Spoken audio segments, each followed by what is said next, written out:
तो hello friends, एक बार फिर से स्वागत है आपका आपके अपने YouTube channel Sonu RBSC and CBSE classes में।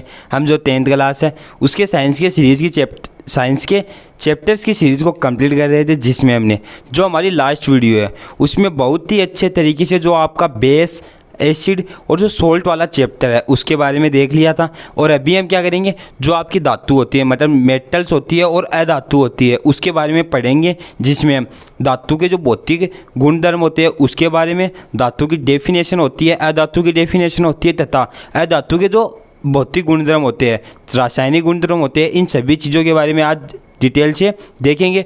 तो आपको क्या करना है, पहले चैनल को सब्सक्राइब करना है, फिर वीडियो को लाइक करना है।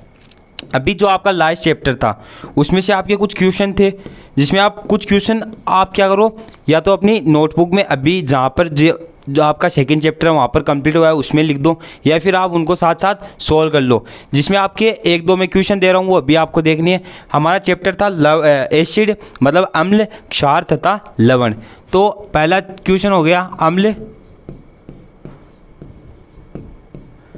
तथा लवण में अंतर लिखो। ठीक है। क्वेश्चन नंबर 2 आपको लिखना है धावन सोडे का सूत्र।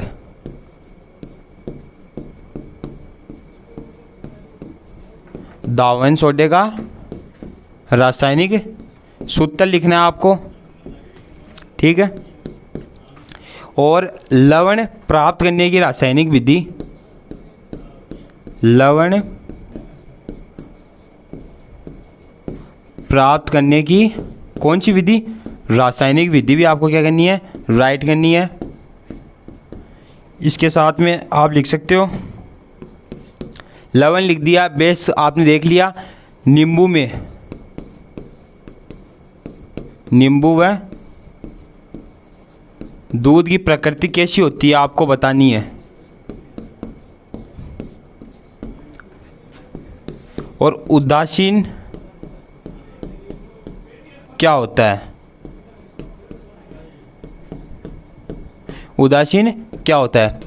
अभी हर रोज़ आपको क्या है, एक वीडियो में 5 क्वेश्चन, जो लास्ट वीडियो है लेटेस्ट उससे पहले वाली वीडियो है उससे संबंधित हर वीडियो में आपको बेसिकली अभी क्या है एकदम से 0 लेवल के क्वेश्चन मिले, और आगे वाली वीडियो उसमें थोड़े से इनसे इंक्रीज होकर आपको क्वेश्चन मिलेंगे, मतलब इससे बेस्ट क्वेश्चन मिलेंगे। तो आपको क्या करना है, पहले इन क्वेश्चनों का सॉल्यूशन अपनी नोटबुक में करना है। उसके बाद में इस चैप्टर्स के जो नोट्स है वो आपको बनाने हैं, क्योंकि जो आपका एसिड, बेस और जो सोल्ट वाला चैप्टर है वो हमने बहुत ही अच्छे तरीके से कवर कर लिया था। अभी हम देखेंगे धातु और अधातु के बारे में कि इनकी डेफिनेशन क्या होगी, कौन से गुणों से हम पता लगा सकते हैं कि ये धातु है और कौन से गुणों से हमें पता लगेगा कि ये अधातु है। पहले हम देखेंगे धातु। धातु को हम मेटल्स बोल सकते हैं।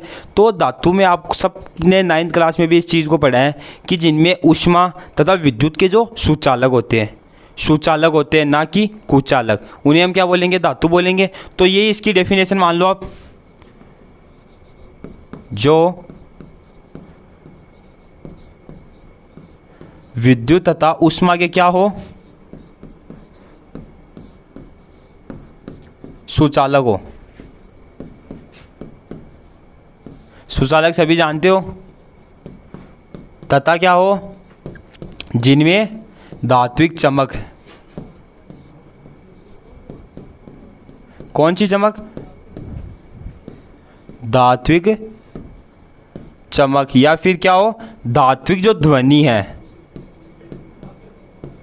ध्वनि होती है, उन्हें हम क्या बोलेंगे, उन्हें हम बोलेंगे धातु।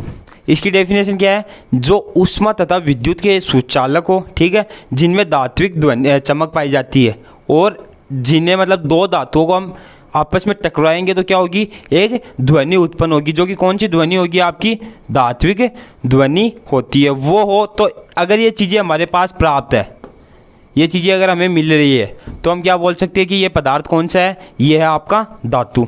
अभी नंबर 2 आपके पास है अधातु। ठीक है, धातु की डेफिनेशन हमने देख ली है। अभी हम देखेंगे अधातु। अधातु में क्या होगा, इसका उल्टा कर दो। उल्टे में क्या होगा, जो ऊष्मा तथा विद्युत के क्या हो, सुचालक, लिख दो सुचालक, नहीं कुचालक होगा। विद्युत तथा ऊष्मा के क्या हो, कुचालक हो, तथा उनमें क्या धात्विक ध्वनि और चमक पाई जाती है, होगी क्या, नहीं होगी ना। उनमें धात्विक ध्वनि व चमक क्या होगी, अनुपस्थित होगी। उसे हम क्या बोलेंगे, उसे हम बोलेंगे अधातु। अभी हमारे पास क्वेश्चन आ जाए 1 नंबर का कि धातु व अधातु किसे कहते हैं। अगर 1 नंबर का क्वेश्चन आ रहा है तो आप क्या कर दो, धातु और उसके बाद में जो आपकी अधातु है दोनों की आपको क्या लिखनी है, डेफिनेशन लिखनी है। इससे आपको क्या 1 नंबर आराम से मिल जाएगा। 1 नंबर के क्वेश्चन के लिए ये आंसर सही है। इसके बाद में हम देखेंगे कि जो धातु है उसके भौतिक गुणधर्म हमारे पास क्या क्या हो सकते हैं, कि इन गुणों से हमें पता चलेगा कि ये क्या है, धातु है। पहला क्या होगा कि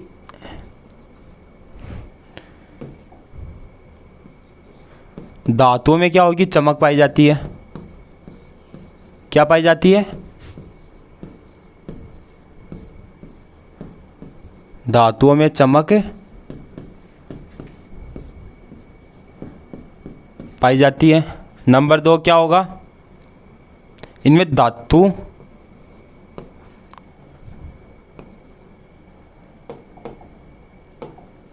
नंबर 2 लिख दो आप। पहला हो गया इनमें चमक पाई जाती है, और इनका जो आप कठोरता, ये कैसे होंगे, कठोर होंगे। धातु सबको पता है कठोर होती है। इनका जो ताप है, मतलब ये कमरे के ताप पर कैसे होंगे, कठोर होंगे। लेकिन जो आपकी मरकरी है वो क्या होगी, इसका अपवाद होगी। तो आप लिख दो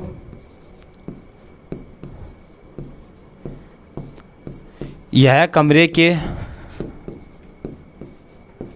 ताप पर कठोर होते हैं, लेकिन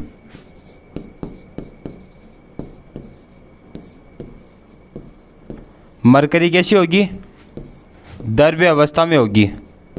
और इसे हम क्या बोलते हैं, मरकरी को नहीं, मतलब इस अगर ये द्रव्य अवस्था में मरकरी हो रही है मतलब इसके विपरीत है, जो धातु का नियम है उसके क्या है, विपरीत है। तो उसे हम क्या बोलेंगे, उसे हम बोलेंगे अपवाद, जिसे इंग्लिश में हम क्या बोल सकते हैं, एक्सेप्शन। ठीक है, ये चीज़ समझ में आ गई कि धातु क्या होंगे, कठोर होंगे, लेकिन जो आपकी मरकरी है वो द्रव्य अवस्था में होगी।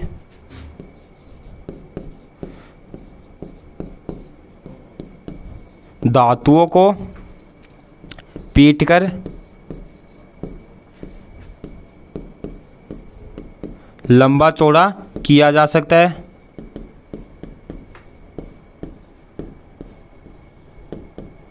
किया जा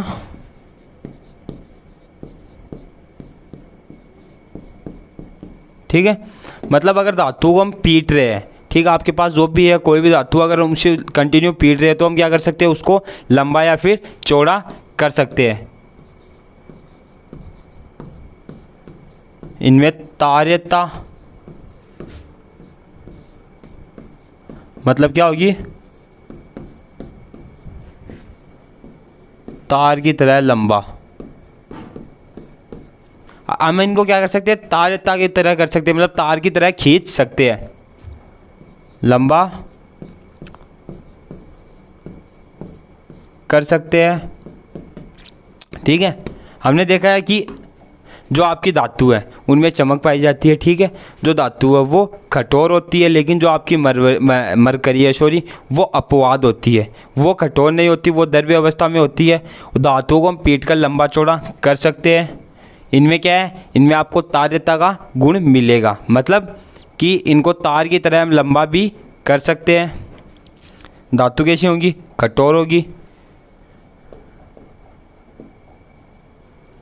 इसके बाद में हम देखेंगे अधातुओं के भौतिक गुणधर्म कि कौन से, एक मिनट, इससे पहले हम देखेंगे जो धातु है उसके भौतिक गुणधर्म, वो भी किसमें, जो आपकी विद्युत है उसके अंदर। पहले इस चीज़ को हम देखते हैं कि विद्युत व उष्मा में क्या होगी धातु। आप सबको पता है विद्युत व उष्मा की धातु कैसी होती है, सुचालक होती है, अच्छे चालक होते हैं। ठीक है, सुचालक को हम अच्छे चालक भी बोल सकते हैं। लेकिन जो आपका शीशा है, शीशा तथा जो पारा है, कौन सा?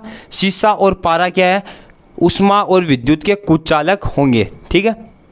इसके बाद में अगर हम इनका गलनांक देखें तो धातुओं का गलनांक क्या होगा? उच्च होगा, मतलब अधिक होगा। जो धातु है उसमें धात्विक ध्वनि पाई जाती है, मतलब दो धातुओं को हम आपस में टकरा रहे हैं तो उनसे एक ध्वनि हमें प्राप्त होगी। या फिर ये ऑक्साइड धात्विक ऑक्साइड क्षारक प्रकृति के होते हैं। जो धात्विक ऑक्साइड है वो कौन सी प्रकृति के मिलेंगे आपको? क्षारक प्रकृति के मिलेंगे।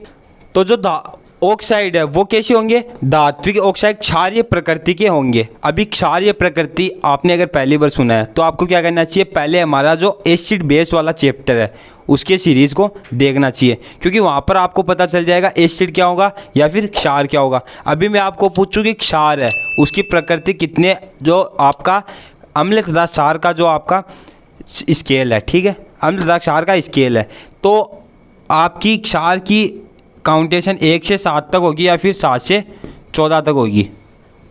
ये आपका ऑप्शन नंबर ए, ये है बी। अभी आपको कमेंट बॉक्स में बताना है कि क्षार है वो इनमें से कौन सा होगा। आपके पास 5 सेकंड का समय है, जल्दी बताओ, क्योंकि इस चैप्टर को हमने पीछे आराम से देखा है, बहुत ही एक अच्छे तरीके से इस चीज़ को हमने कवर किया है। तो ये चीज़ आपको आनी चाहिए कि इनमें से क्षार की प्रकृति कितने से होगी, 7 से 14 होगी या फिर 1 से 7 होगी। आई होप आप सबने कमेंट किया होगा। अगर आपका आंसर सही है तो आप गेस, अगर आपने 7 से 14 की है तो आपका आंसर कैसा है? सही है। और जो आपका अम्ल है, अम्ल की कैसी होगी? 1 से 7 होगी। अभी कोई बोले सर आपने अभी उदासीन बताया था उसकी क्या होगी? तो देखो उदासीन की जो 7 होती है ये क्या होगी? ये होगी आपकी उदासीन होगी, ठीक है। 7 कैसी होगी? उदासीन होगी। अभी हमने जो धातु है उसके गुण धर्म के बारे में पढ़ लिया है कि इनमें कौन कौन से गुण पाए जाते हैं। जैसे धातुओं में चमक पाई जाती है, ठीक है। धातु कठोर होते हैं, लेकिन धातु क्या है? कठोर होती है। ये चीज़ आपको लिखनी है, इनमें कठोरता का गुण पाया जाता है। लेकिन क्या होगा आपका? लिथियम, पोटेशियम, सोडियम, पोटेशियम ये होंगे तो ये कैसे होंगे? ये मुलायम होंगे, ठीक है, ये कठोर नहीं होंगे। ये चीज़ आपको ध्यान रखनी है। इसके बाद में हम देखेंगे अधातुओं के जो भौतिक गुणधर्म होते हैं उसके बारे में। जो आपने धातुओं में भौतिक गुणधर्म देखे उससे हम थोड़ा इसे ऑपोजिट कर देंगे। मतलब इनमें क्या होगा? इनमें चमक पाई जाती है क्या? नहीं होगी, इनमें चमक नहीं पाई जाती है,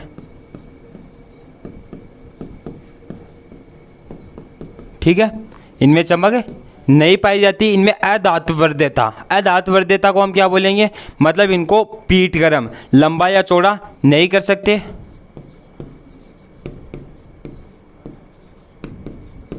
अधात्वर्ध्यता को हम क्या बोल रहे हैं? इनको अधात्वर्ध्यता नहीं पाई जाती। और उसमें क्या था? उसमें पाई जाती है। जैसे अभी एक एग्जांपल देखें कि अधातु क्या होगी हमारे पास। अधातु क्या है? अधातु है हमारे पास जैसे कोई कोयला हुआ। अभी आप कोयले को पीट कर ऐसे थोड़ा लंबा चौड़ा कर सकते हो। अगर आप उसे पीटने जाओगे तो जो कोयला है वो एकदम से ख़राब हो जाएगा, तो थोड़ा बहुत आपका सॉफ्ट होगा, उससे क्या होगा? एकदम से बिखर जाएगा। और इनमें क्या है? चमक नहीं पाई जाती। लेकिन इसका अपवाद क्या है? ये चीज़ भी आपको ध्यान रखनी है। अपवाद आपने नाम सबने सुना होगा, हीरा। जो आपका डायमंड होता है उसमें चमक पाई जाती है और वो कैसा होता है? अधातु होता है। तो ये चीज़ आपको ध्यान रखनी है। इसमें अधात्वर्ध्यता मतलब इनको मार पीट कर किसी भी चीज़ के द्वारा इनको चौड़ा नहीं या फिर लंबा नहीं किया जा सकता। मार पीट कर वैसे वाली फाइट नहीं। बोले सर अधातु मिल गई तो लग जाओ वहीं पे 2-3 मतलब मारने लग जाओ। अरे वैसे नहीं मार पीट कर। जैसे हम क्या देखते हैं कि आपका जो एक सोना है, ठीक, चांदी का छोटा सा टुकड़ा है, तो सुनार क्या आपने मतलब कोई मिठाई होती है उसपे क्या हो? चांदी की लेयर लगी होती है। एक छोटी सी पतली सी एकदम से बारीक सी आपको एक पन्नी मिलती है। किसकी? चांदी की मिलती है। जैसे आपकी बहुत सारी मिठाइयाँ होती है, जैसे काजू कतली हो गई या फिर अन्य मिठाई होती है, उस पर क्या आपको एक जो सिल्वर कलर है उसमें एक पन्नी मिलती है। वो किसकी होती है? वो होती है चांदी की। बोले सर चांदी मिठाइयों पर ऐसे कैसे लगा रहे? तो वो क्या करती है? चांदी का बहुत ही मतलब सूक्ष्म मात्रा लेती है, उसको मतलब बहुत ही पतला कर सकते हैं मार पीट कर। पतला किया मशीनों द्वारा किया और उसमें हम थोड़ी सी अशुद्धि भी मिला देते हैं, जिसके कारण हम उनको एक मतलब बहुत कम क्वांटिटी में बहुत सी मिठाइयों पर उनसे लगा सकते हैं। तो ये चीज़ हमें ध्यान रखनी है। अधात्वर्धता नहीं पाई जाती। ये कैसी होंगी? यह कठोर नहीं होती है। कैसी नहीं होती है? कठोर नहीं होती है। लेकिन आपका अपवाद क्या है? अपवाद भी लिख दो। हीरा, हीरा कैसा होगा? हीरा हीरे जैसा होगा, ठीक है। हीरा होगा डायमंड। डायमंड कैसा होगा? डायमंड होगा आपका कठोर। इनको तार की तरह क्या है? लंबा नहीं कर सकते। ये चीज़ आपको ध्यान रखनी है। किसकी तरह? तार की तरह हम इनको लंबा नहीं कर सकते हैं कि खींचकर इनको हमने तार की तरह लंबा कर दिया, ऐसा नहीं होगा। और ये कमरे के ताप पर किस प्रकार से होंगी? हमने धातु में क्या पढ़ा था कि धातु होती है वो कमरे के ताप पर कठोर होती है। तो ये लिख दो, यह कमरे के ताप पर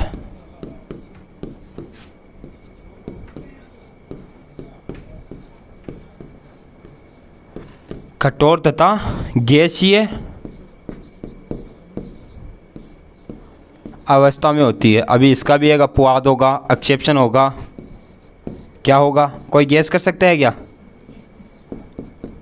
अगर हम इसका अपवाद देखें तो इसका अपवाद हमारे पास होगा जो आपका ब्रोमीन है। ये कैसा होगा? ये होगा हमारे पास द्रव्य अवस्था में होगा ब्रोमीन, ठीक है। इसके बाद में हम देखेंगे जो विद्युत है। विद्युत में अगर हम अधातु के बारे में देखते हैं तो जो विद्युत और ऊष्मा है वो अधातु क्या है? इसके कुचालक होते हैं, ठीक है। लेकिन जो आपका ग्रेफाइट होता है, ग्रेफाइट क्या होगा? सुचालक होगा। अभी कोई बोले सर ग्रेफाइट क्या होगा? ठीक है, ग्रेफाइट क्या होगा? आपके पास पेंसिल होगी सबके पास, ठीक है। आप जो अपने नोट्स बनाते हो वो पेंसिल आती है ना, कच्ची पेंसिल, उसमें आपने देखा होगा एक ब्लैक सी, मतलब ब्लैक एक जैसी ब्लैक की क्या होती है? एक अंदर वो होती है जो चलती है, ठीक है। वो किसकी होती है? वो होती है ग्रेफाइट की। अगर आप उसे, ये चीज़ आपको घर पर नहीं करनी है, ठीक है। जो इस वीडियो में बताया गया वो अगर आप घर पर करोगे तो वो खतरनाक हो सकता है यार। ये वाला आपको मिल जाएगा, मतलब ये नहीं करना है, ठीक है। सबको पता है जो हमें आपको मिलता है ना वार्निंग, वो वार्निंग समझो, ये चीज़ आपको घर पर नहीं करनी है। तो ये ग्रेफाइट क्या होगी आपको पता है? अगर आप उसे कभी टेस्ट करना चाहो, करना नहीं है आपको, कभी भी नहीं करना है, लेकिन करना चाहो तो पहले मैं अंजाम बता देता हूँ कि इसका रिजल्ट क्या निकलेगा। बोला सर क्या होगा अगर हम इसे टेस्ट कर ले, आप बता रहे हो तो बता रहा हूँ क्या होगा। आप उसे क्या करो, पेंसिल को पूरी छीन लो। कैसे? आपका जो शॉर्पनर होता है उससे नहीं, उससे तो क्या होगी वो छोटी हो जाएगी। ऊपर से उसको काटो, ठीक है, चीर फाड़ करो और वो अंदर वाली है उसे निकालो। और आपको क्या करना है, जो आपका बिजली का बोर्ड होता है उसमें डालना है और प्लग को, स्विच को ऑन कर देना है। फिर उसके बाद में आप एक चीज़ देखोगे, मतलब छोटा सा आपको एक आपके साथ एक एक्सपेरिमेंट होगा, बिल्कुल छोटा सा एक्सपेरिमेंट होगा। ये चीज़ आपको घर पर नहीं करनी है, वापस बता रहा हूँ, छोटा सा एक्सपेरिमेंट है। उस एक्सपेरिमेंट में क्या होगा आपको पता चल जाएगा कि ये विद्युत की सुचालक है या फिर कुचालक। देखो मजाक कर रहे हैं, लेकिन ये चीज़ें क्या होती है जो आप छोटी छोटी चीज़ें देखते हो, इनको आपका ध्यान होना चाहिए कि ग्रेफाइट क्या है, इसके सुचालक कुचालक क्या हो रहे हैं, धातु अधातु क्या है, क्योंकि ये चीज़ हमारे दैनिक जीवन में भी हमारे काम में आ रही है। तो ये चीज़ें भी आपको पता होनी चाहिए। और कभी अगर एक्सपेरिमेंट करना चाहो तो नहीं करना है, करना भी नहीं है आपको। इसके बाद में हम देखेंगे अधातु का जो गलनांक है वो कैसा होगा, वो हमारे पास कैसा होगा, कम होगा, ठीक है। और धातु का गलनांक क्या मिल रहा था हमें? धातु का गलनांक उच्च मिल रहा था, अधिक मिल रहा था। इसके बाद में धात्विक ध्वनि नहीं पाई जाती। अगर हम दो अधातुओं को टकराएंगे तो इनसे ध्वनि हमें प्राप्त नहीं होगी। धातु के ऑक्साइड अम्लीय प्रकृति के होते हैं। धातु के ऑक्साइड कैसे मिलेंगे आपको? अम्लीय प्रकृति के मिलेंगे। लेकिन जो अधातु है उसके ऑक्साइड हमें क्षारीय प्रकृति के मिल रहे थे, ठीक है, बेस के ऊपर आधारित थे, मतलब क्षार के ऊपर आधारित थे। अभी हमने जो आपका चैप्टर है धातु और अधातु के बारे में देख लिया है। अगर आपको एग्जाम बोर्ड एग्जाम में इसमें 1 नंबर का क्वेश्चन मिले कि धातु क्या होती है, अधातु क्या होती है, तो आप दोनों की डेफिनेशन लिख सकते हो। लेकिन अगर वही क्वेश्चन आपको 4 नंबर का मिल जाए तो आपको क्या करना है, सारणी टाइप में लिख सकते हो। या तो आप बोले सर सारणी टाइप में कैसे? एक ऐसे बनाओ, इधर आपको लिखना है धातु, इधर लिखना है अधातु। पहला पॉइंट क्या हो जाएगा, विद्युत के सुचालक, विद्युत के कुचालक। अपवाद लिख दो अगर इनका है, कठोर कठोर नहीं होते, अपवाद है तो वो लिख दो। इनमें अधात्वर्ध्यता का गुण पाया जाता है, मतलब इनको हम पीट कर लंबा चौड़ा कर सकते हैं। इनमें नहीं पाया जा सकता। इनको हम तार की तरह लंबा कर सकते हैं, इनको नहीं कर सकते। इसके एग्जाम्पल इतनी चीज़ अगर आपने आराम से बोर्ड में लिख दी है, केवल 4 पॉइंट लिखने हैं आपको, 4 पॉइंट मान लो एक सारणी टाइप में बनाकर 4 पॉइंट लिख दिए, तो इस क्वेश्चन के आपको पूरे आपके 4 नंबर मिल जाएंगे। ज़्यादा कुछ नहीं, एकदम से छोटा सा था। अभी हमने जो धातु होती है उसके भौतिक गुणधर्म और जो इसका बेसिक चीज़ है वो हमने देख ली है। नेक्स्ट वीडियो में हम क्या करेंगे, इसके रासायनिक गुणधर्म और भी इसके ऊपर हम डिटेल से देखेंगे, कौन कौन से इसकी रिएक्शन हमारे पास बन रही है, कौन सी रिएक्शन से क्या हो रहा है, और इनका जो डेली यूज़ है हमारे दैनिक जीवन में इसका क्या हम उपयोग कर रहे हैं, वो चीज़ भी हम नेक्स्ट वीडियो में देखेंगे। तब तक आपको क्या करना है, चैनल को सब्सक्राइब करना है और आप बने रहो Sonu RBSE and CBSE channel के साथ, क्योंकि ये आपका अपना यूट्यूब चैनल है। किसी चीज़ में आपके दिक्कत है, कोई भी अगर आप कंटेंट इस तरीके से नचाकर अपने तरीके से मतलब बोला सर आप इस तरीके से एक बार ट्राई करो या फिर और कुछ करो, तो आपको कमेंट बॉक्स में हर चीज़ हमें सजेस्ट करनी है। जो चीज़ के ऊपर जिस टॉपिक पर आपको वीडियो चाहिए वो चीज़ भी आपको कमेंट बॉक्स में सजेस्ट करना है। तो आज के लिए इतना ही, मिलते हैं नेक्स्ट वीडियो में। थैंक्स फॉर वॉचिंग, धन्यवाद।